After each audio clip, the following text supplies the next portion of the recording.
Hello, everybody. We're waiting a bit for people to join us here in the side chat. I know that Bree is still going right now, so hopefully her crew will be over here in a few minutes. Let me just put a little thing over there so people know to come over.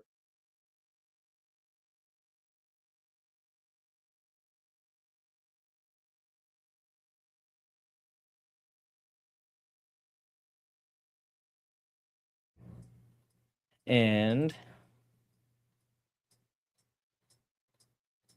starting to get some people showing up. Awesome. So today is probably going to be a little bit shorter of a show. We're doing the recap of 2025, and there is a live poll in the audience right now. So please be sure to click on that. Um, but we're going to kind of go over all the things that we've talked about this past year, and we're going to see which one comes out as the worst medical myth of 2025. So here we go. Let's pull up our bracket. So we had a pretty good year here on the channel, although I did take a bit of a hiatus during the summer and into the early fall. So we could have done probably a lot more shows on this channel, but we ended up with 11 of these shows that are really worth putting into this tournament bracket here. So these polls were live on the post page on my channel. All of the bracket winners were selected from the live polls on the post page. So this was not my ranking. This is the ranking from those in the audience and the community that have answered the polls. So that is what we're going off of. And we have our completed bracket here down to the final two. So we're going to get into that and talk about all of that. So, oh, and there's the dog being super loud. All right. So we have over here in the top, let's start with the kind of uh, less notable ones. So we had the Bloom greens powder thing, which I actually did as a challenge kind of to myself, but also to try out, see how that works. If none of you are familiar, this is the supplement powder that a lot of TikTok influencers were using, and they are often sponsored by this. Oh, thank you for the super chat, Miranda. Thank you for being here. Yes, please leave your vote. Much appreciated. But the Bloom powder, if I can switch, I just go to the website. Bloom Nutrition, the company.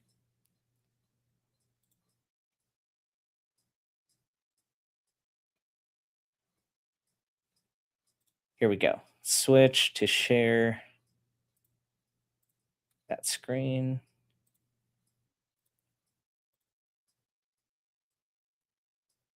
All right. This was the Bloom's the oh,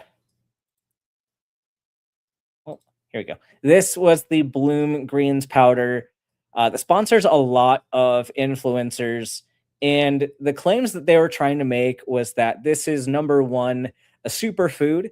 Number two, that this is helpful for getting more energy, even some extreme claims as weight loss, all that kind of stuff. And going through a dietitian's review during this main episode, we learned that it really doesn't even meet the criteria of providing adequate servings of vegetables and fruits. It doesn't really provide any health supplements to a meaningful degree. It's very similar to if you had a fraction of the amount of vegetables that you would normally eat, and it comes at a price tag of $35. And that's a markdown from the usual $40 for a 30-day supply. So it delivered, or it gave a lot of claims, but it didn't deliver on any of them. And so Bloom was determined to be a myth, or at least the claims that they brought to the table were determined to be myths.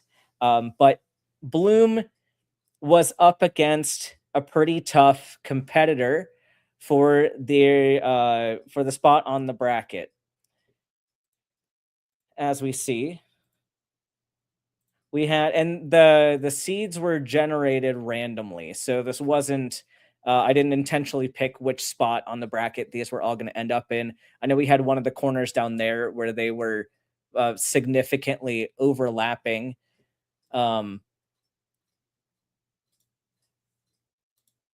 but like overlapping as in like the measles and the vaccines cause autism thing. Like we had a very overlapping topics. But Bloom was up against Tylenol causing autism, and I'm sure you all remember that, how all of that went down not too long ago. Sorry, the dog is getting a little bit hyper, but here, let's go to the Tylenol.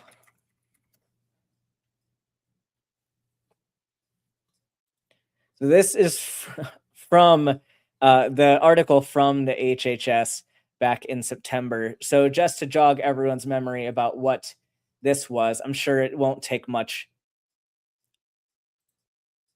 jogging to remember this one. But this was the myth from back in September 22nd, 2025. Um, RFK Jr. had announced that they were going to do the studies to make the proof that Tylenol causes autism. There was a press conference from President Trump himself, and along with Dr. Oz and RFK Jr., where they stood up and said Tylenol's bad, okay, especially if you're pregnant, so don't use it. And there really is no there isn't even a correlation between Tylenol use in pregnancy and autism prevalence. The studies that were done had shown that, especially when you take into account twin studies, sibling studies, that there is more of a genetic component than this Tylenol announcement would suggest. So when you have sibling studies, you have pretty similar genetic makeup. And so if you're going to have like different exposure but similar genetics, you're more likely to notice uh, genetic components being shown within those siblings anyway, even if the amount of exposure wasn't there. So that's something to really consider with this. But this was in general just a very, uh, very annoying myth. And there's a lot of real harm that came from this. This wasn't just another silly thing that the administration has done, right? So, number one, we have the issue of the claim that something outside of the body, something outside of genetics causes autism. It has been used to victim blame the autistic community. It has also been used to uh, try to bring some eugenics arguments to the table as far as autism being something to be cured or to be prevented, instead of treating this like a variation of normal, which it is. So that's one facet of this. The other facet was that Tylenol is one of the few safe pain medications to take in pregnancy. And so saying that Tylenol causes autism specifically during pregnancy, that is taking away one of the few medication options available to people who are pregnant. And so that especially is something that is unacceptable, and putting this into onto the list for the worst medical myths of 2025. So let's get back to our bracket here.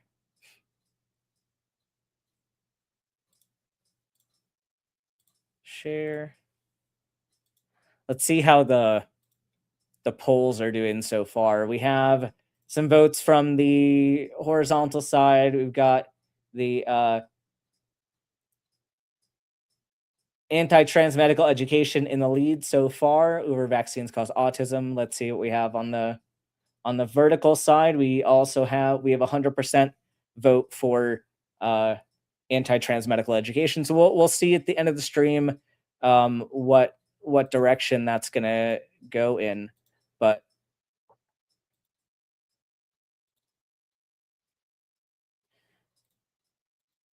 all right, so the next on the list, I know it's kind of hard to see this, so let me zoom in a little bit more. There we go. Okay, so the next thing we're adding on to the bracket there, we had Tylenol causing autism moving forward to the next phase of the tournament.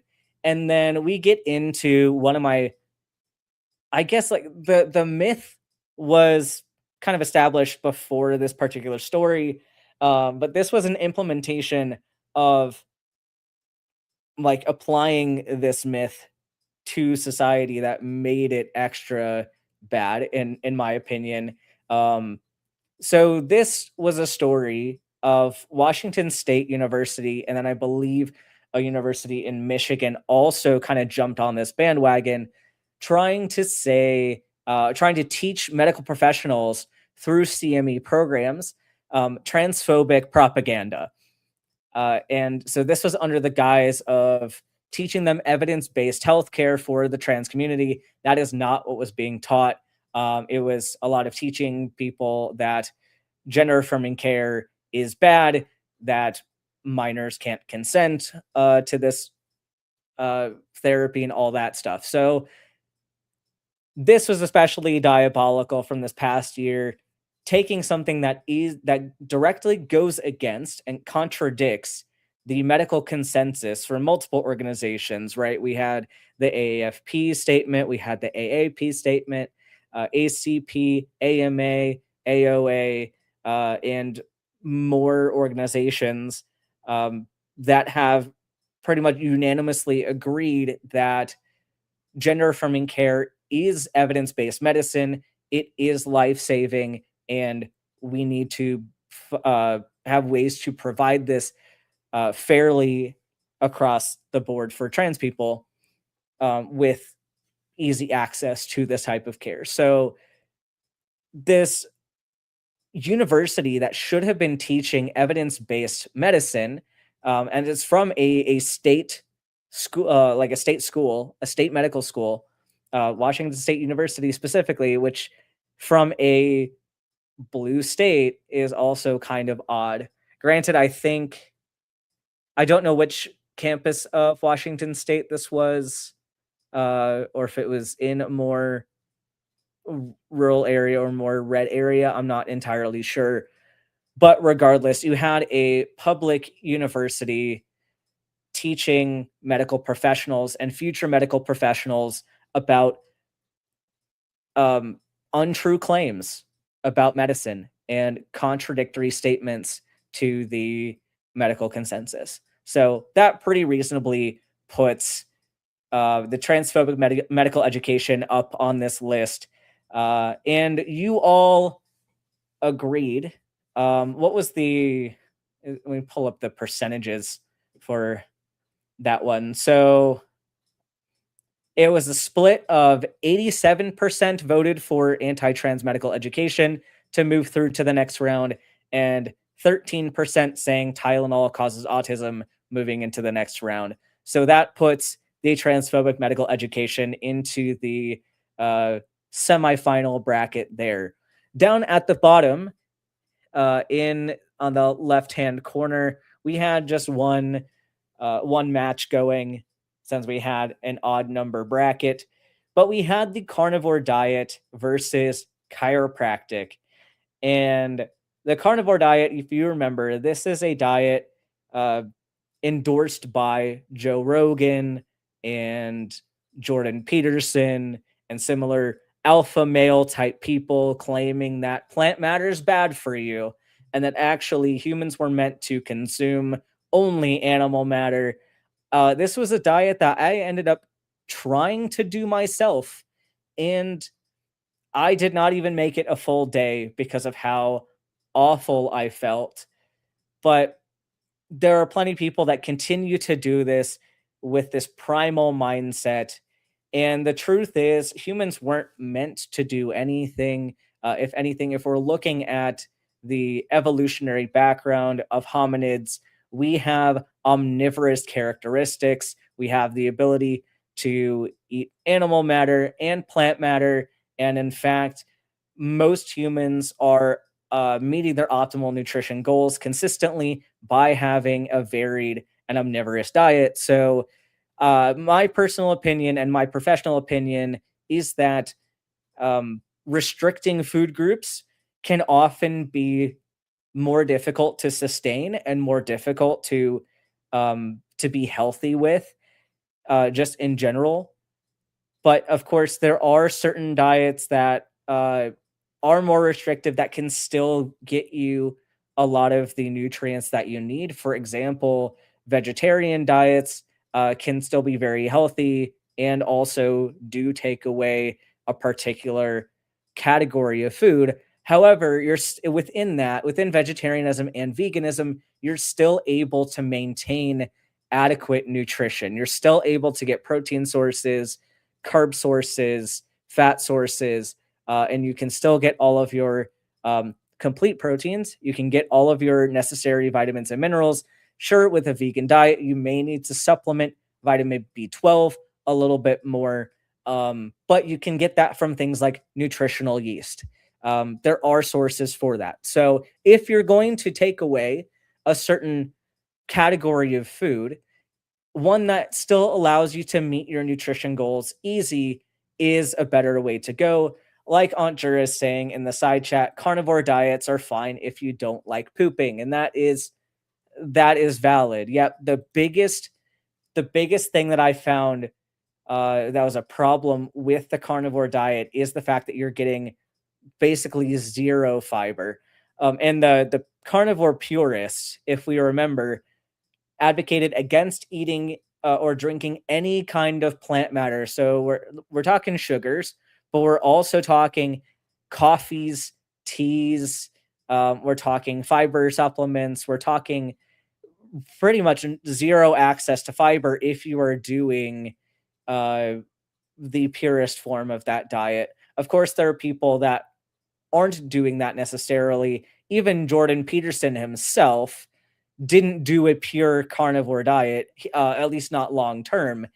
His particular variant on the carnivore diet is the steak and it's like a steak and salt diet, but he even goes for I think a month or two on a strict carnivore and by like a super strict steak and salt diet, but then we'll add in greens in the next couple months. Like he'll eat spinach, which there you go. That's a way to add some plant nutrients and fiber, which is very important.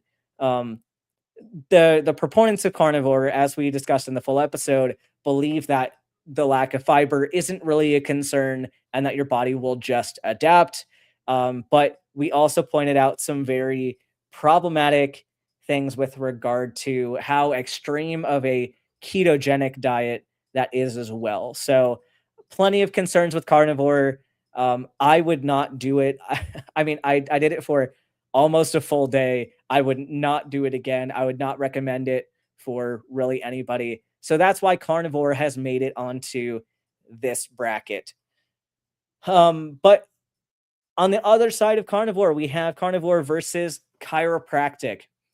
And I believe the percentages for uh this particular match was a 59-41 split. So the carnivore diet got 41% of the vote and chiropractic got 59% of the vote, which if we remember the chiropractic discussion, we looked at some TikTok chiropractors who likes to claim that they can determine all your problems from x-rays that they get of your spine. And a lot of them will actually take their attention off of the spine and start diagnosing inflammation in the intestines, which maybe this is the time that I bring up one of those videos again, because it was so funny. This guy, Dr. Justin, is one of my favorite content creators right now. He is a radiologist. Oh, he's not. Okay, on YouTube he goes by his full name, but I think I have a playlist of his stuff because this is funny. This is really, really funny. Where'd it go?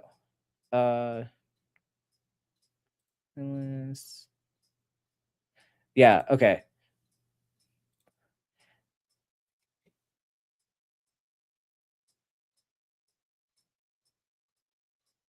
Which one was it? I mean, I could pull up any one of these. Yeah, so we're gonna do this one. So if you remember, this is the radiologist that will go head to head with these chiropractors, and I love this guy. So here we go. And I hold on, let me make sure I'm sharing the audio. Share screen, share tab. Okay, we are. Right, so it's this guy.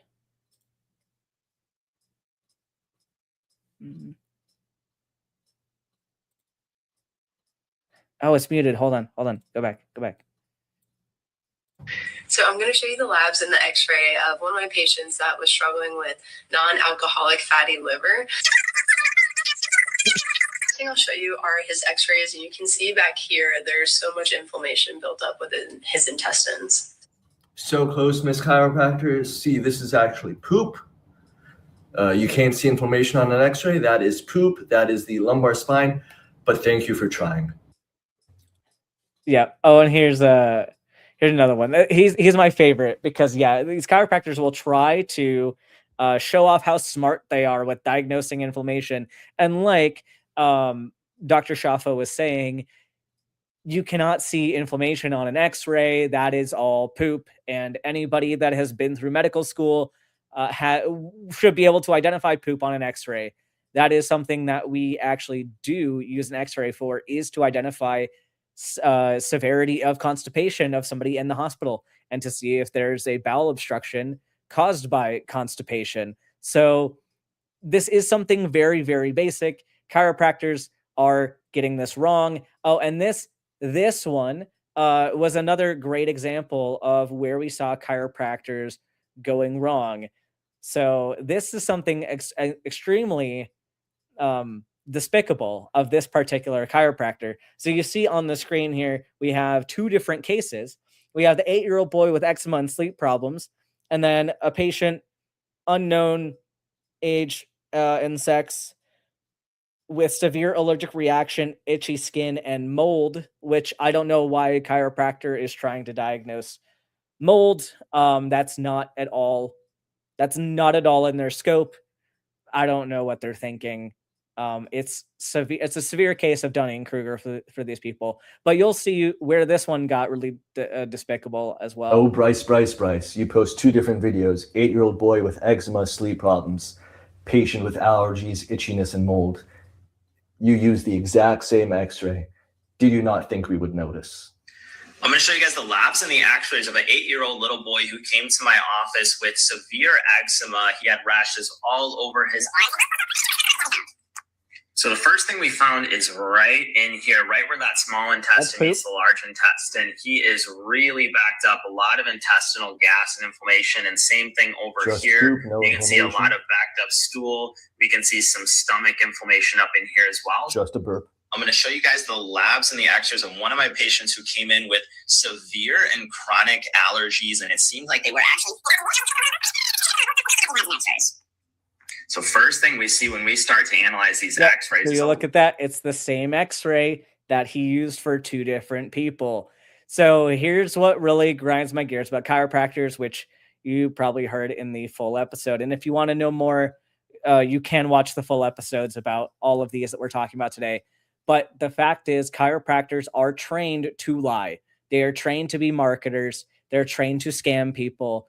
So, with the advent of social media and especially TikTok, these people have gotten more ridiculous, but at least now they are being held more accountable, because it used to be that they would do this stuff just in their own office, or maybe have a blog post or something. But now they're posting the actual objective data to their TikToks, and you have legitimate doctors coming up and saying, well, actually, that is not true. This person is lying to you.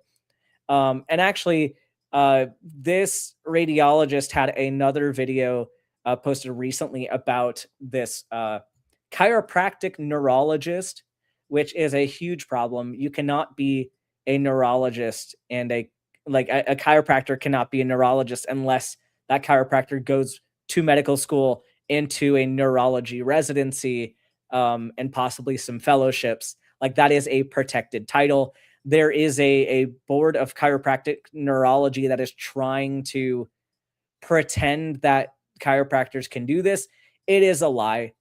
There's nothing that a chiropractor is going to be able to do.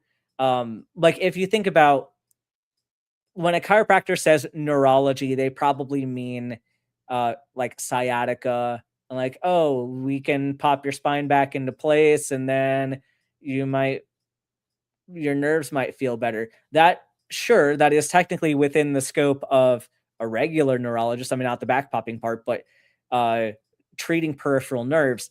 But the case complexity is a lot higher, and there's a kind of a standard of the type of patients that a neurologist is going to treat, and the case complexity that a neurologist is going to take. Like, they're taking stroke patients, they're taking like CRPS patients, they're taking like non-surgical management of brain tumors, etc. These are things that a chiropractor will never be able to touch. So trying to equate a chiropractor to a neurologist is incredibly dishonest. It causes people to delay care, because if they go to a chiropractor first when they're having a stroke, that's going to prevent them from getting to the hospital within a timely manner. And stroke management is time sensitive, especially if you're going to use thrombolytic therapy. So if you're going to use a blood thinner to break up the clot, then you need to get there within a certain amount of time. Usually it's less than 4 hours of symptom onset. So you have to be sure that people are getting to the right care at the right time. So this isn't something benign.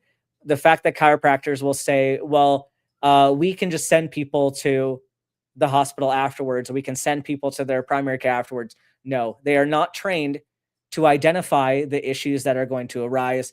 And you need to be able to identify that before they come to you. You need to be able to say, like, we do not treat these symptoms, and you need to go to the hospital.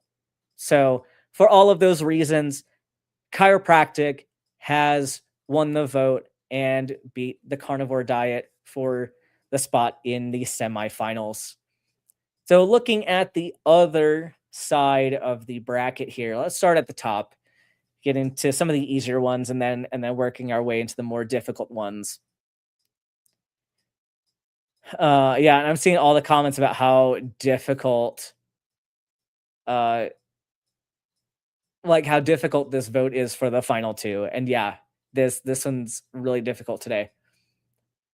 But we have the monkeys. So I put just a short little thing on there, but the monkeys statement is referring to that time this past year in 2025, when that truck full of monkeys was sent from Tulane University, and that truck crashed on the highway.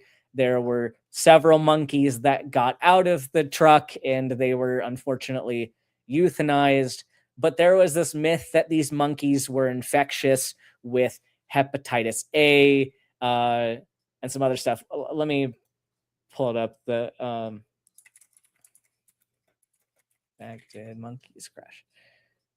It was like a whole list of things. Oh yeah, the truck carrying research monkeys that crashed in Mississippi And this was just really kind of a funny train wreck to watch, although it's very unfortunate for the monkeys. This is not the one that is saying what the monkeys were supposedly infected with.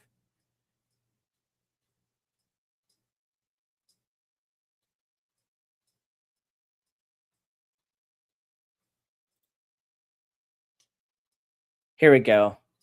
Potentially diseased monkeys.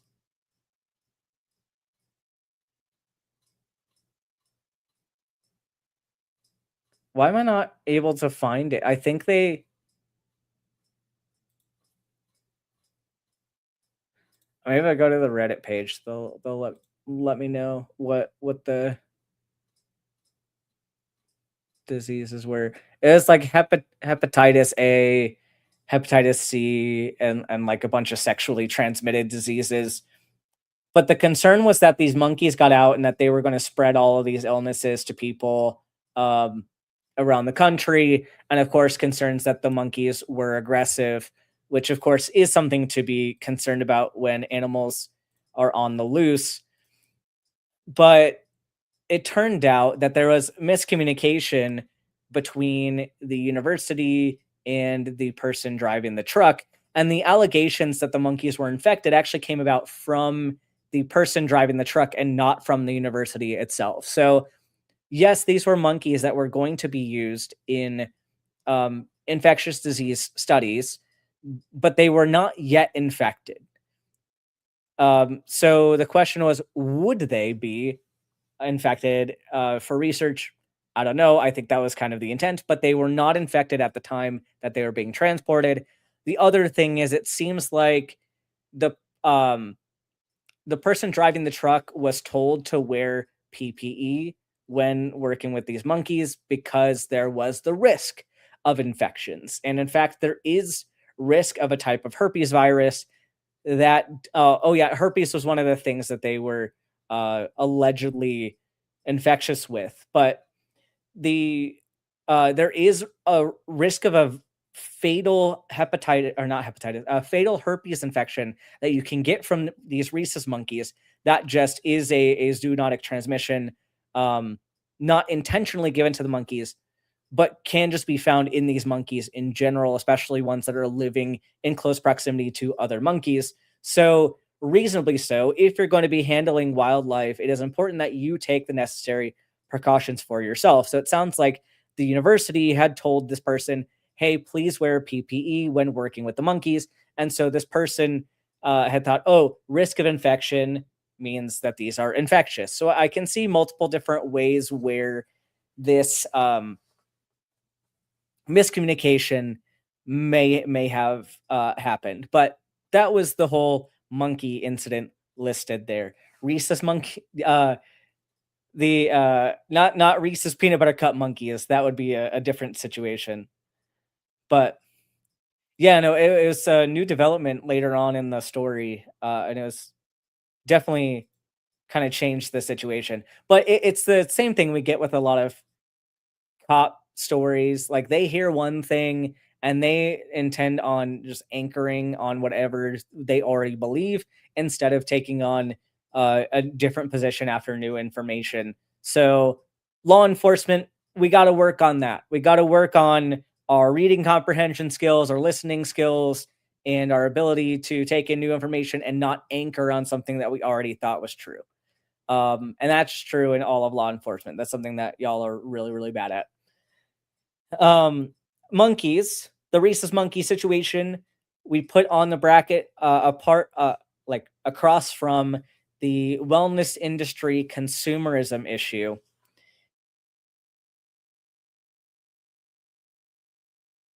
And the thing with this one, the consumerism part isn't necessarily a myth, right? Like, this is something that is just true. There is an issue in this country with wellness being seen as a commodity to be bought and sold. And so that's what that whole episode was right before Christmas, was this idea that self-care and healthcare, medications, also mental health care, are all reserved for rich people. Nowadays, it's kind of seen as a status symbol, especially now that insurance rates are skyrocketing, increasing by like 50% for a lot of people. So, healthcare, which should be a right, if we are all people and we are all equal in our status, then we should all be granted the ability and the access to sustain our lives. That is something that is very, very important to me as a value. But the industry does not think so. It is making the system to where only a select few can afford to manage their stress appropriately. As if you think about it, therapy is very expensive. If you're going to go to therapy, you have to take time off of work, time off of school. You have to have transportation a lot of the time. You have to have insurance a lot of the time. So for a lot of people, this stuff isn't very realistic. So you have this combination of a society where um like overdoing it with work hours has become the norm. Exploiting human bodies for labor has become such a norm where you're pushing people beyond their physical and mental capabilities, and then you're going to lock any treatment for that behind a paywall. And that seems very intentional to keep people poor, keep the rich rich and the poor poor. And it is causing a lot of really, really bad outcomes. Something else that we discussed in that particular episode was um, like influencers and social media and how this is impacting our self care and our mental health. For example, we see everyone trying to sell something to you. Everything is an ad. You have ads for sleep monitoring apps, sleep monitoring devices. You've got stuff on your iPhones now, on your Apple Watches. People are trying to sell you Fitbits. These ideas that you need to track all these things in your health, when really the motivation is these influencers getting paid. So a lot of that episode was dialing back and saying, what can we do to improve our self-care, our mental health care, etc.? What can we do without having to spend any money? How can we deconsumerize, decommoditize, if you will, this self-care industry? So while the whole overconsumption thing isn't the myth, the society around it tells us a lot of claims that end up being the myths in this one. So, out of those two options, the chat had decided that the overconsumption and the systemic damage done by consumerism outweighs the damage done by that monkey incident. So, we had a vote for that one of 94% who voted for the wellness industry consumerism to be the worst, and 6% said that the truck full of monkeys was worse. So, moving on to the next round for that, we had the consumerism facing off with peptide therapy. And someone did comment in the poll that, well, peptides aren't a myth. Well, correct. Peptide therapy isn't a myth, and there may be some significant applications clinically for injectable peptide therapies. However, what we were really learning is number one, the word peptide is being used in a way that is ambiguous and not clear about what the content actually is, like what they're actually selling and what the results are expected to be. So we had one company that is an MLM called what was it called? Make Wellness, that was selling these peptide capsules and a 30-day supply for about $150. And this, when we looked at the ingredients of that, it really was just bean powder. It was bean powder and like vitamins and stuff, and specifically fava bean powder, which not everybody can have fava beans.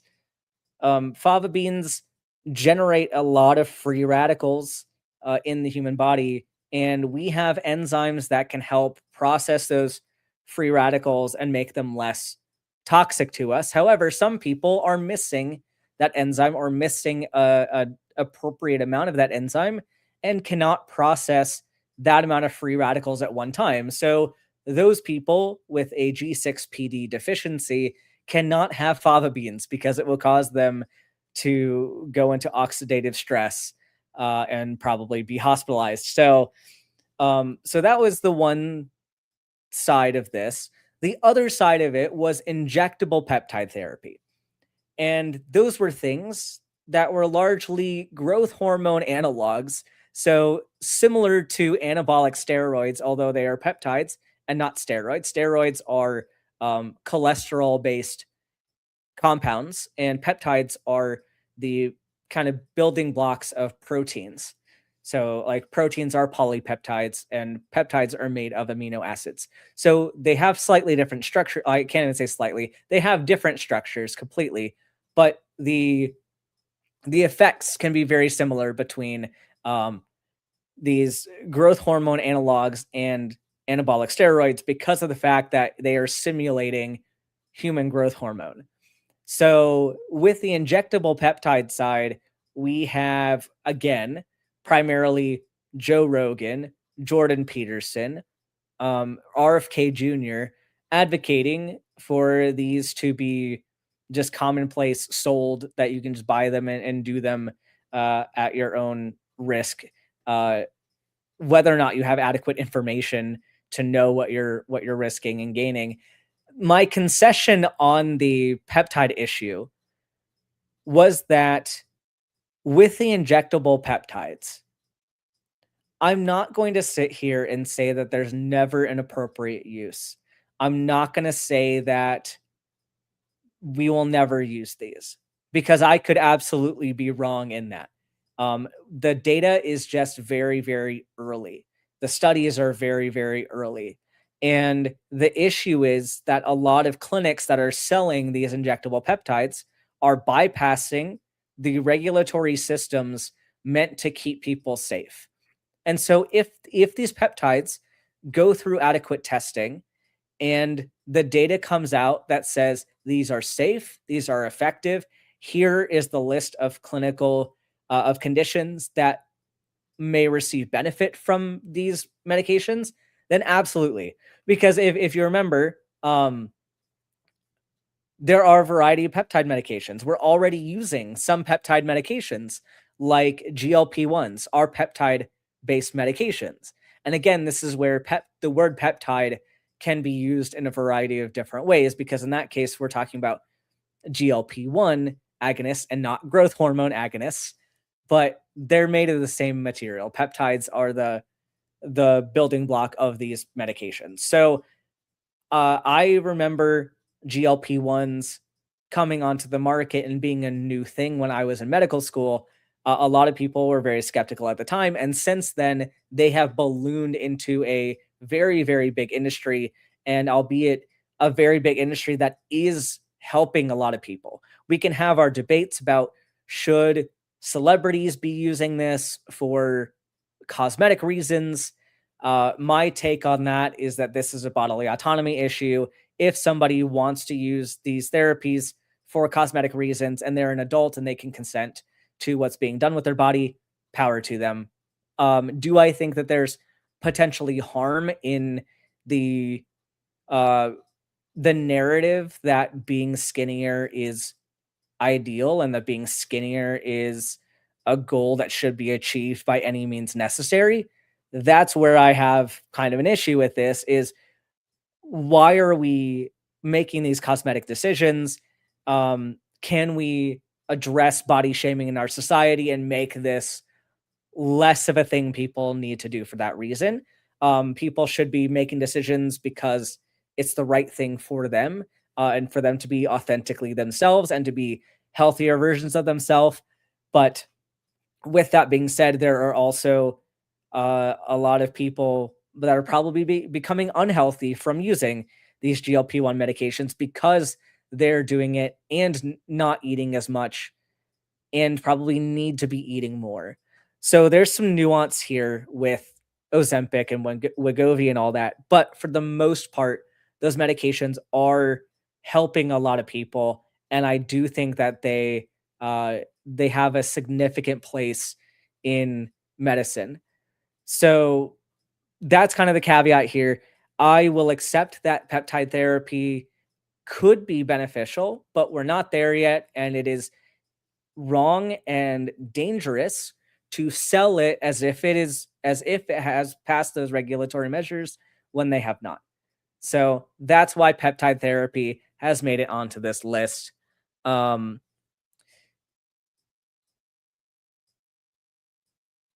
in the vote, we saw that wellness industry consumerism, just being that whole systemic issue, still won the vote at 95%, and then 5% went to peptide therapy.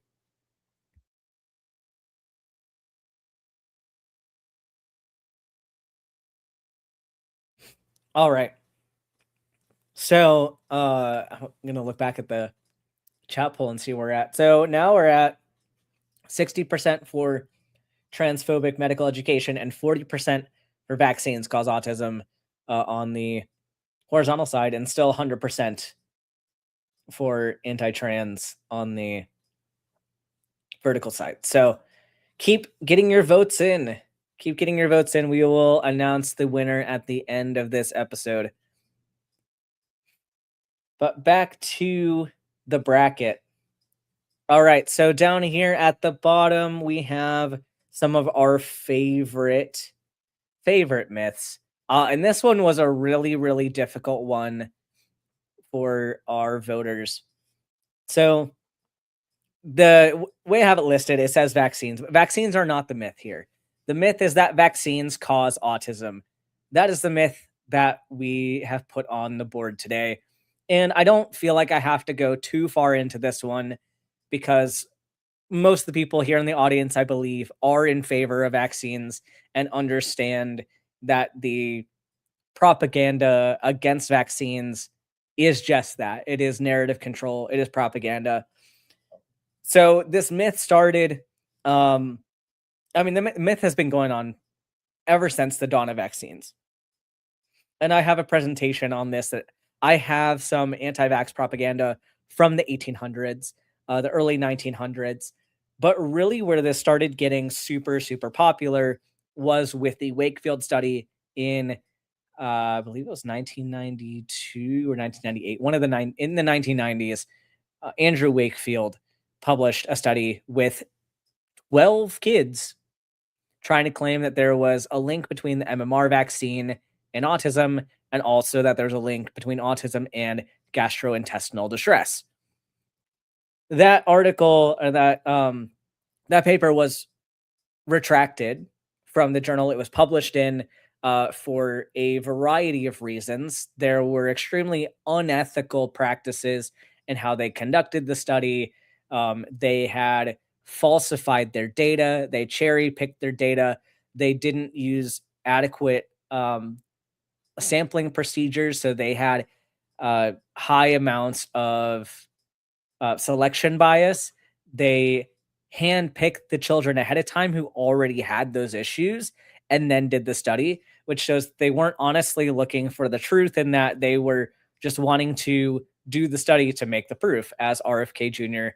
said very recently, that they just wanted that narrative to be pushed and did not care how they went about it. So a few of the myths related to vaccines that we debunked in that particular episode is that ethyl mercury and methyl mercury are not the same thing.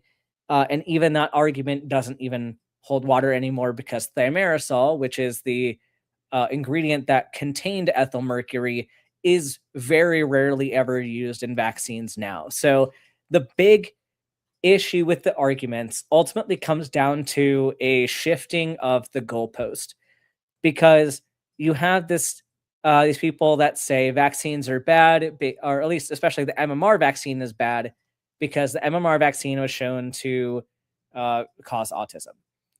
I'm like, okay, well, we don't actually see a link between the MMR vaccine and autism. And they're like, oh, well, no, it's actually the thimerosal in the vaccines. Well, okay, we have other vaccines that have thimerosal in it, and we don't like. So you're saying that it's not the MMR vaccine specifically, it's this thing. So we test it out and we find out that the thimerosal does not have a causal relationship between that and autism. Like, okay, well, it's not that. And even we take that out of there, we take them out of the vaccines, and people are still up in arms. They're like, oh, well, no, it's not just the mercury, it's also aluminum. Like, okay, so you get aluminum in your body from eating and drinking. Like, that's the majority of aluminum in your body. And you consume way more of that on a daily basis than you get in all of your vaccines combined. So what about that? And like, oh, okay, well, no, it's not just the aluminum, it's how early you're getting these vaccines. Like, it's when you're getting them as a baby. And it's the amount of vaccines you're getting as a baby. It's like, okay, well, you're just shifting the goalpost. And they ask them, then why is it a problem that you're getting these vaccines at an early age? And then they start circling back into mercury, aluminum, and all that stuff. So not really consistent argumentation on that. And of course, RFK Jr. is still doing a lot of work to try to perpetuate this myth.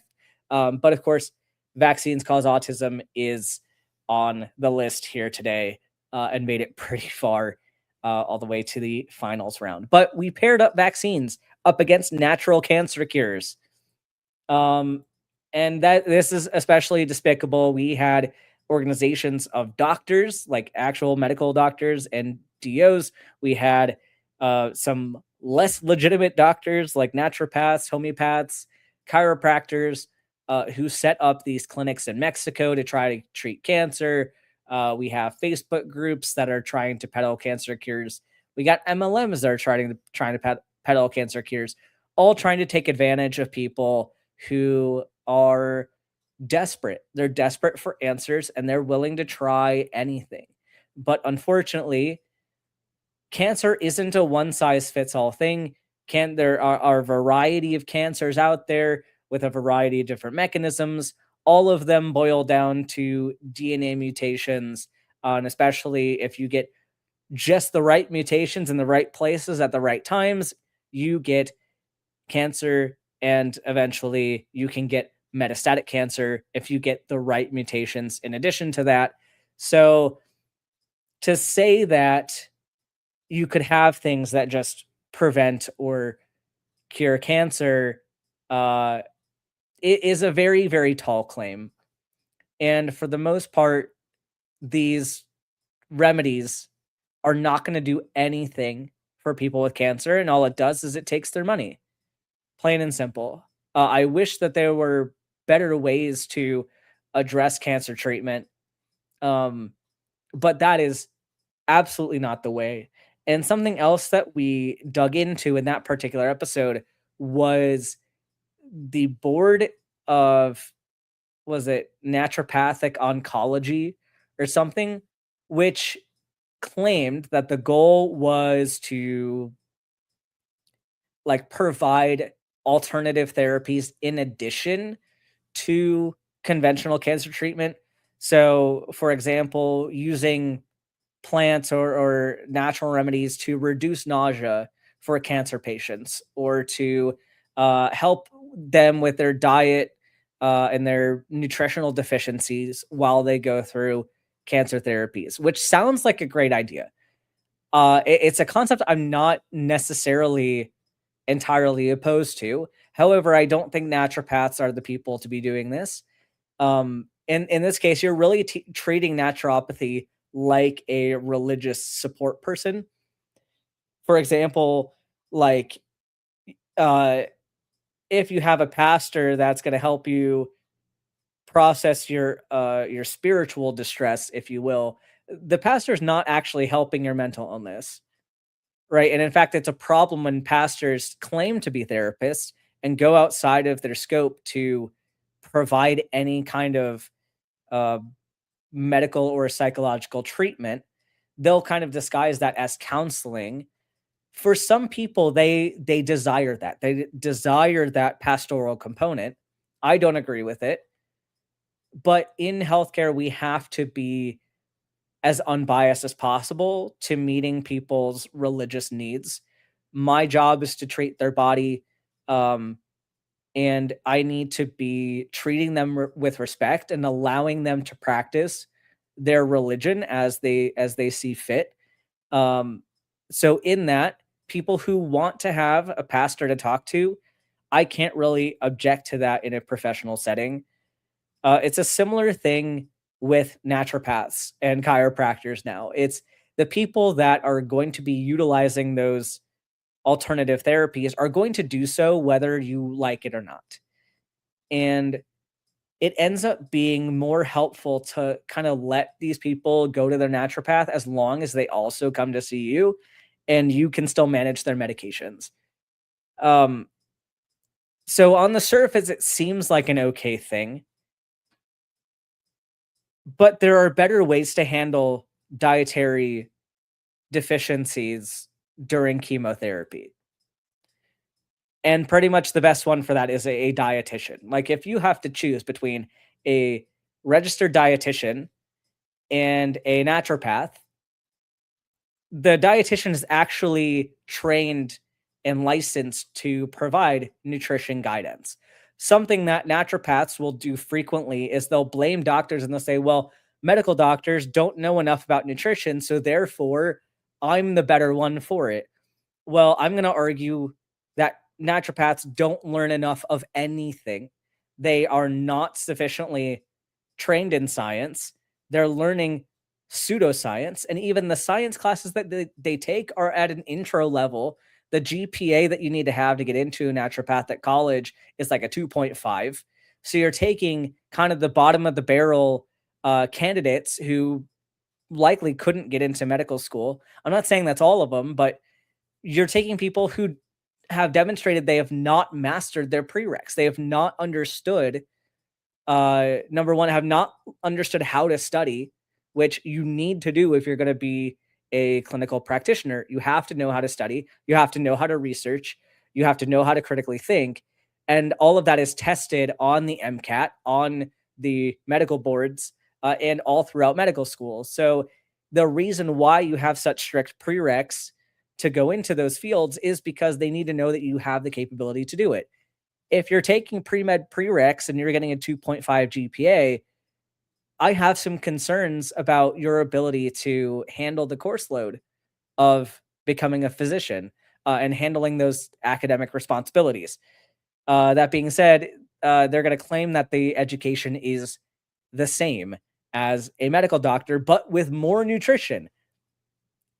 I'm willing to bet their nutrition education is really not much more than a physician's, probably even less. So yeah, and they're so anti-pharmaceutical that they'll immediately disregard those experts. Yeah, it's a huge problem. So when you have people like that have now set up a board of naturopathic oncology, they are clearly trying to pass themselves off as oncologists, even though legally they're not saying that they're oncologists. They're saying they work with oncologists. But in practice, they're going beyond that, and their language is vague enough to where you don't catch that they're actually making medical claims and giving bad medical advice. So that's where the cancer cures stuff makes it onto this list. And the poll back when we asked about this one was a 71-29 split. So we had 71% who voted for vaccines cause autism, and then 29% voted for natural cancer cures. So vaccines move into the next round along with measles. And again, I have to clarify because I just had to use a certain amount of text to fit this bracket image. But we're referring to the myth that measles is a routine childhood illness. And of course, this is something that is perpetuated by the anti-vax movement, and especially in more recent times by RFK Jr. himself, claiming that, there really is no measles epidemic in the United States. This isn't a problem. People are just going to get over it. And actually, there was I don't know how recent this was, but there was a guest on the Joe Rogan podcast.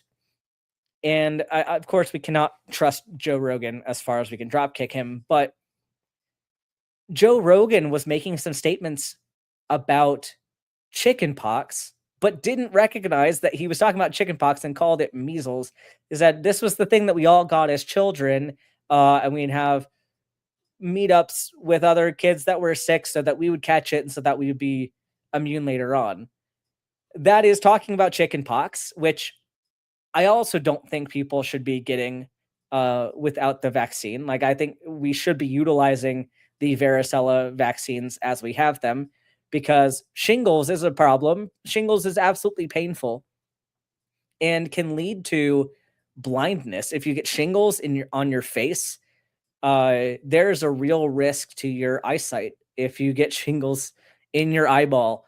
So definitely not something to play with either. But measles, sure, you can get immunity from getting the measles. However, there are significant risks that you have to weigh. And one of them is that the risk that you will not get immunity, and not even just in the regular sense that with any illness, there's a risk that you're not going to get enough of the illness to get immunity, or just that your immune system will not catch up, will not produce enough of a response to build immunity. Another potential is that you get the disease and die, and therefore cannot build the immunity. So the question is, sure, it's also possible that you may not get immunity from the vaccine, but there's more of a chance that you will get immunity from the vaccine than from a natural infection, and with less risk. So something else that we discussed that was a risk of the measles virus is that measles causes immune amnesia. So it binds to your immune cells and causes them to like die off and forget.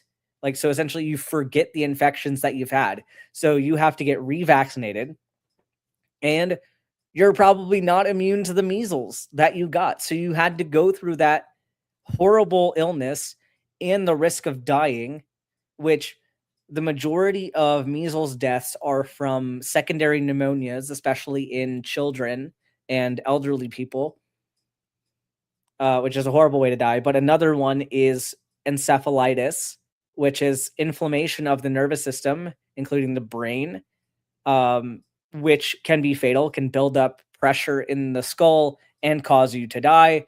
And something else that can happen is that it doesn't even just affect people with weak immune systems. There are people who die from SSPE, which is a neurological complication, fatal brain swelling that occurs a decade after you get the illness. So if you get measles, you can develop this 7 to 10 years down the line and die anyway. So one of the issues that RFK Jr. falls into is the idea that if you're healthy and you catch an illness, then you're not going to die. You're not going to get sick. You're just going to be able to fight it off. So this is victim blaming, for one. It says that if you get sick, it is your fault. It's giving into terrain theory and is a denial of germ theory. It's saying that the germ isn't the problem. It is your body that is the problem. But then along with that, like, it's giving a false confidence to people who may actually die down the road from this preventable illness. And this measles pandemic is getting worse and worse and worse. There are children dying, there are adults dying, and this does not need to be this way. This does not at all need to be this way. So, of course, measles myths have made it onto this list. However, vaccines, as you can see, vaccines cause autism has moved on to the semifinals on that side. So we had a 70-30 split for this one. We had 70% that voted for vaccines cause autism, and we had 30% voting for measles is a routine illness. So vaccines moving up into the next round. The semifinals on the right side, we have consumerism and vaccines. And since we kind of went into our little shallow dive of those already, I will just read out the numbers. We had it 82% voted for vaccines cause autism being the worst, and 18% voting for wellness industry consumerism being the worst. Both of these are systemic issues. One of them was agreed upon as being the worst of the two, putting vaccines cause autism into the finals. And here we are, folks. This is the moment. This is the moment where we crown the winner for the Wall of Shame 2025 winner of the worst medical myth of the year. And welcome to the chat, Sketch Draw. I don't think I've seen you before. Welcome in. Also, Marag, I don't know if I have seen you in here either. Lots of newer people here today. It's good to see everybody showing up for this. But here we go. I have to have a little bit of monster first before we get into this.